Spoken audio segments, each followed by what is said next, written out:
Este es su canal TechMex, el confort del ingeniero. En el video pasado te traje cómo certificarte precisamente en MySQL. El día de hoy te voy a enseñar los conceptos básicos que debes de conocer de SQL and Relational Databases 100. Esto con única intención de que cuando hagas tu curso logres hacerlo de una manera satisfactoria. Como ves, yo ya tengo un certificado en SQL and Relational Databases 100 en IBM, por lo que todo lo que te voy a estar enseñando en este video va a estar enfocado a todo el curso didáctico y práctico que te brinda la IBM. Antes de continuar voy a abrir un pequeño paréntesis y es únicamente para recordarte, como siempre, que es muy importante que te suscribas al canal, le des like, actives la campana de notificaciones, comentes y compartas. De esta manera tú me apoyas y motivas a que yo traiga contenido de manera continua, dado que no soy patrocinado por ninguna institución que me brinde los recursos para traer contenido constantemente. Dicho lo siguiente, vamos a continuar. Lo primero que tenemos que entender es qué son las bases de datos. Bien se sabe que una base de datos es una recopilación organizada de toda la información o datos estructurados que obviamente pues usamos de una manera de almacenar información de manera electrónica en un sistema informático. Normalmente cuando nosotros queremos manipular un sistema de base de datos utilizamos un SGBD o un DBMS. Con esto me refiero a un sistema gestor de base de datos que nos va a permitir precisamente la manipulación de toda la información que está almacenada en nuestra base de datos. Ahora tenemos que entender qué es SQL. SQL, o por lo que serían sus siglas, lenguaje de consulta estructurado, es un lenguaje de programación usado casi en todas las bases de datos para consultar, manipular y definir los datos, así como la facilidad de proporcionar el control de acceso. Debemos tener en cuenta que el lenguaje SQL pues lo desarrolló por primera vez la IBM en la década de 1970 con Oracle como uno de los principales contribuyentes. Obviamente esto dio lugar a que se implementara un estándar ANSI SQL y obviamente pues SQL ha proporcionado muchas aplicaciones de empresas como la IBM, Oracle, Microsoft y entre otras. Aquí tenemos que tener en cuenta que existen diferentes tipos de bases de datos. En cuanto a los tipos de bases de datos que nosotros tenemos, son bases de datos relacionales, bases de datos orientadas a objetos, bases de datos distribuidas, almacenes de datos, bases de datos no SQL, bases de datos orientadas a grafos y bases de datos OLTP. Vamos a empezar a ver de manera detallada qué son las bases de datos relacionales. Las bases de datos relacionales son un conjunto de elementos donde se hace una relación y se organiza un conjunto de tablas con columnas y filas.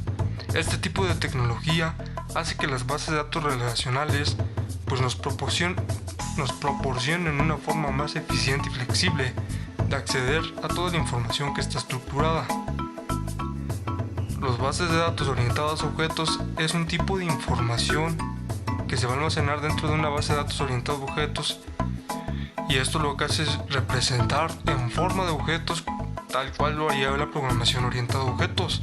Si tú te preguntas qué es la programación orientada a objetos, pues nosotros los programadores definimos a la programación orientada a objetos como un paradigma de la programación, es decir, que es una manera de programar específicamente, donde se organiza el código en unidades denominadas clases, de las cuales se crean objetos que se relacionan entre sí para conseguir los objetivos de las aplicaciones. En este sentido, con la programación orientada a objetos, lo que se busca es desarrollar un programa que resuelva una problemática de la vida real. De igual manera, pues las bases de datos orientadas a objetos las vamos a estar definiendo con clases y objetos. Es por eso que es muy parecido a la programación de objetos. Ahora tenemos las bases de datos distribuidas. Este tipo de base de datos consta de dos o más archivos que se encuentran en sitios diferentes. La base de datos puede almacenar en varios ordenadores. y esto puede ubicarse en la misma ubicación física o repartirse en diferentes redes. Una de las ventajas que tiene la base de datos distribuida es que yo puedo tener una parte de mi base de datos en un servidor aquí en México, por ejemplo, y otra parte tenerla en Silicon Valley, en los servidores de Microsoft. Podemos tener fraccionada nuestra base de datos por módulos, lo que lo va a hacer más segura. ¿Por qué digo que va a ser más segura? Supongamos que el servidor o la parte de base de datos que tenemos alojada en el servidor de aquí en México se ve corrompida, es decir, que sufre un ataque de hacking. Pues van a tener acceso a una parte de la información, sin embargo, no a toda la información, dado que como es modular, la otra parte de la información está almacenada en otro servidor, y por esta manera pues tenemos un poco más de seguridad. De igual manera, cuando hablamos de bases de datos, tratamos de evitar la redundancia de datos, pero la redundancia de datos no siempre es mala. ¿En qué ocasiones es bueno tener una redundancia de datos? Por ejemplo, cuando tenemos redundancia de datos distribuidas en una ubicación geográfica, es decir, que tanto los datos que tengo almacenados en un servidor aquí en México los tengo de igual manera almacenados en un servidor que está en Estados Unidos, esto me va a permitir un rápido acceso a la información. En caso de alguna contingencia que me impida el acceso a la base de datos que está alojada aquí en México, yo pueda seguir teniendo acceso a toda la información, dado que voy a tener redundancia de datos en otra ubicación geográfica. Esto es lo maravilloso de lo que es la parte de las bases de datos distribuidas. Ahora tenemos los almacenes de bases de datos. Este tipo es un repositorio central de datos, es decir, un data warehouse, que es un tipo de base de datos diseñada específicamente para consultas y análisis. Un ejemplo muy claro podría ser Excel. Ojo, aquí todos los programadores y DBAs no consideramos un almacén de base de datos, un almacén de datos como una base de datos. ¿Por qué? Porque, por ejemplo, una hoja de cálculo que tiene características propias de lo que sería una base de datos, al estar conformada por filas, columnas y campos, no brinda la misma seguridad ni la misma manera de almacenar la información que una base de datos ya bien hecha por medio de un lenguaje estructurado como sería SQL. De igual manera, en una base de datos podemos manipularla por medio de un SGBD, donde vamos a poder actualizar, manipular, editar, eliminar, checar la integridad de la base de datos y proporcionar algunos protocolos como es el SSH, de encriptado de contraseñas y demás. Una base de datos bien nos brinda una infinidad de ventajas que un almacén de datos no nos podría dar. Por eso existen demasiados memes que cuando una persona está utilizando como base de datos una hoja de cálculo de Excel, pues realmente no sabe ni lo que está haciendo, porque no tiene la facilidad de migrar todos esos datos a un gestor un poco más pesado. No va a poder hacer la manipulación de la información adecuadamente y demás. Es por eso que los almacenes de datos se mencionan, pero realmente no se toman en consideración a la hora de ya estar desarrollando una base de datos. Tenemos las bases de datos NoSQL.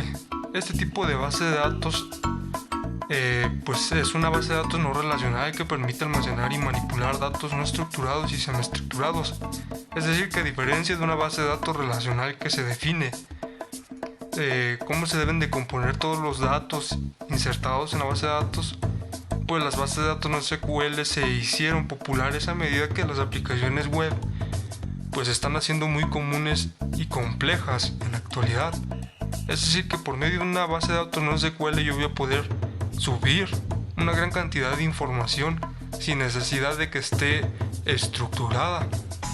Este tipo de bases de datos se implementan más cuando nosotros queremos subir grandes cantidades de información, que no queremos exactamente un único tipo de archivo, es decir, que yo pueda subir al mismo tiempo tanto archivos de video, archivos de audio, archivos de imagen, algunos archivos o documentos de texto y demás.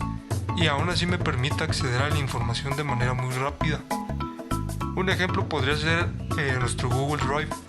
Google Drive utiliza una base de datos NoSQL para que nosotros subamos a nuestra nube toda la información que nosotros queramos. En nuestro Google Drive podemos subir imágenes, videos, archivos, música, en fin, podemos subir en cantidad de archivos sin necesidad de que esté estructurada la información o que sea específicamente un tipo de archivo. Y por último, las bases de datos orientadas a grafos. Este tipo de base de datos almacena datos relacionados con entidades y las relaciones que existen entre sí. Este tipo de bases de datos pues se ocupan para recopilar información que posteriormente podrá ser utilizada para algunos censos, algunas estudios demográficos y demás. Es decir, que yo debo de almacenar información que pueda proyectar por medio de un gráfico para poder interpretar dicha información. Y las bases de datos o OLTP pues son bases de datos muy rápidas y analíticas diseñadas para muchos usuarios, donde se realiza una gran cantidad de transacciones. Este tipo de base de datos la implementan más que nada los e-commerce, business, las instituciones bancarias y demás, porque permite precisamente el número de transacciones que nosotros deseemos hacer de una manera muy segura. Ahora, el SGBD o DBMS, pues como ya les comentaba, es un software o aplicación informática que nos va a permitir crear, editar, mantener archivos y registros dentro de nuestra base de datos. Pues esto lo que hace es meramente facilitarnos tanto la creación de los archivos y registros, como la entrada de los datos, la edición de los datos, la actualización y la creación de informes. Existen diferentes sistemas gestores de bases de datos. Uno de los más famosos es MySQL Workbench, que nos brinda precisamente una interfaz gráfica por la cual nosotros vamos a poder interactuar y manipular a nuestro gusto la base de datos. Ahora tenemos lo que es la arquitectura de las bases de datos relacionales. En este aspecto, las bases de datos relacionales tienen una arquitectura bastante ergonómica, por lo que se han hecho las más usadas dado el control de acceso que tienen los datos y la manera de almacenamiento. ¿A qué me refiero? Que tiene una arquitectura bastante ergonómica, es decir, que tiene una arquitectura bastante cómoda para poder lograr interpretar y comprender cómo funciona nuestra base de datos. Ahora, la arquitectura se basa de diferentes componentes, que son las tablas, que nosotros conocemos bien como las entidades, las filas, que son los datos, y las columnas, que son los campos o atributos dentro de una base de datos.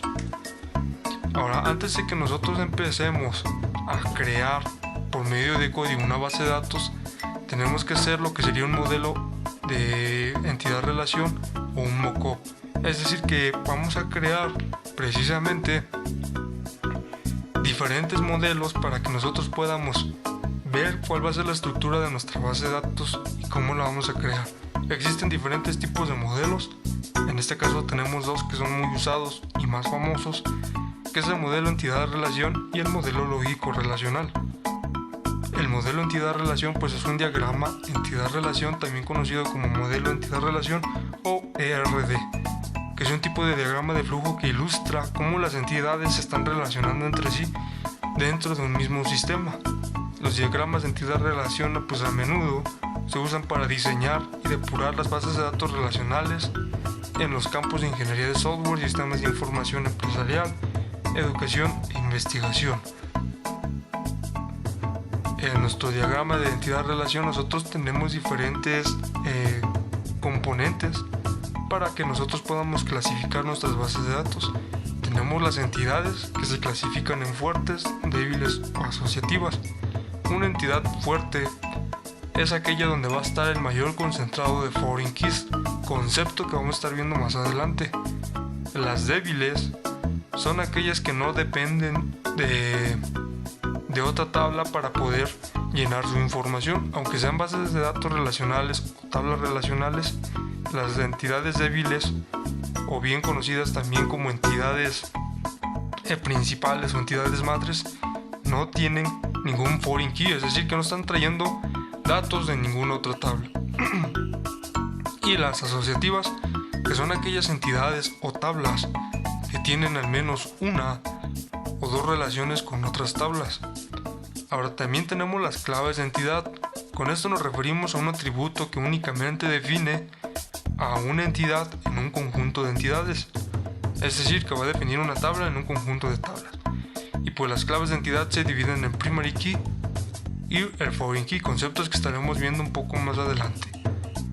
Y como último tenemos la relación, que son las entidades que se interactúan o asocian entre sí dentro de una base de datos. Y los conectores, que son precisamente las flechas que nos van a indicar qué tabla está teniendo una relación con otra tabla, qué tipo de relación es y cómo se está comportando. Es decir, si es una relación de uno a uno, uno a muchos o muchos a muchos.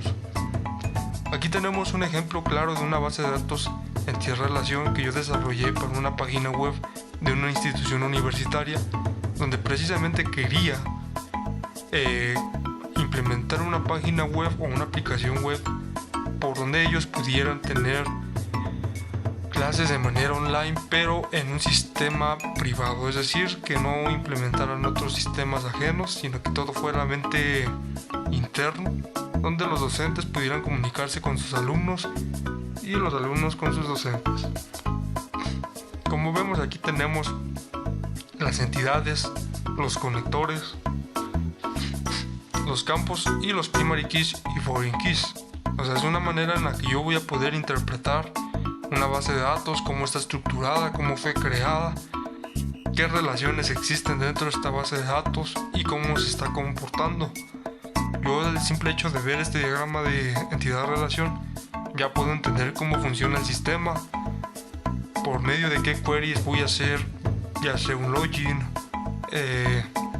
algún insertado de materias y demás. O sea, yo simplemente con ver este diagrama tengo una idea de cómo puedo desarrollar mi sistema de base de datos, y obviamente de igual manera pues el sistema que va a estar trabajando conjuntamente con la base de datos.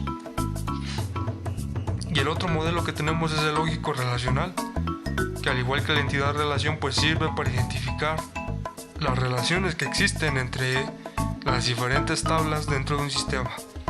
Y obviamente tiene su propia simbología, donde tenemos las entidades o conjunto de entidades, que va a ser un rectángulo dentro de otro rectángulo. El conjunto de entidades débiles pues es precisamente un rectángulo dentro de otro rectángulo.